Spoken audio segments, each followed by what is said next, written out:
Stop. அம்மா, மாலை விளையாட்டுக்கு போற பிள்ளைக்கு நீங்க என்ன ஸ்நாக் தர்றீங்க? அதோ பின்னாடி பாருங்க, அந்த chips, instant noodles, soft drinks. விளையாட போற பிள்ளைங்க இப்போ கேக்குற ஸ்நாக்ஸ் இதுதான். ஐயோ, ஜங்க். இதுவா ஸ்நாக்? ஜங்க் ஃபுட் உடனடி எனர்ஜி தரும் மாதிரி தோன்றலாம், ஆனால் தொடர்ச்சியாக சாப்பிட்டால் உடலின் இயல்பான ஆரோக்கியத்தை மெதுவாக பாதிக்கும். இதிலிருந்து முழு ஆரோக்கியம் எதிர்பார்க்க முடியாது. பயப்படாதீங்க அம்மா, நாங்க இருக்கோம்.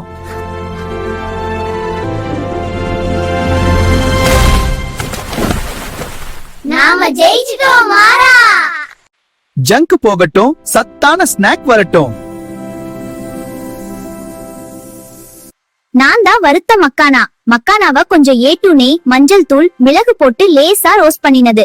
மொறுமொறுன்னு கிரன்ச் சாப்பிட்டா சூப்பரா எனர்ஜி கிடைக்கும். இதுல புரோட்டீன் இருக்கு, தசைக்கு சப்போர்ட். மேக்னீசியம் தசை சரியா வேலை செய்ய, ஐரன் உடம்புக்கு எனர்ஜி தர. அதனால பேட்மிண்டனா இருந்தாலும், ஃபுட்பாலா இருந்தாலும், கிரிக்கெட்டா இருந்தாலும் மாலை முழுக்க சுறுசுறுப்பா கிட்ஸ் விளையாட முடியும். ஜங்க் ஃபுட் விடுங்க அம்மா, இந்த மாதிரி சத்தான குவிக் ஸ்நாக் கொடுத்தா பிள்ளைகள் விளையாட்டுல சூப்பரா ஷைன் பண்ணுவாங்க. இந்த வீடியோ பார்த்ததுக்கு நன்றி. Healthy food versus junk food battle videos இன்னும் பார்க்க லைக் பண்ணி சப்ஸ்கிரைப் பண்ணுங்க. அடுத்த பேட்டில் கிரவுண்ட்ல எந்த ஃபுட் வேணும்னு கமெண்ட்ல சொல்லுங்க.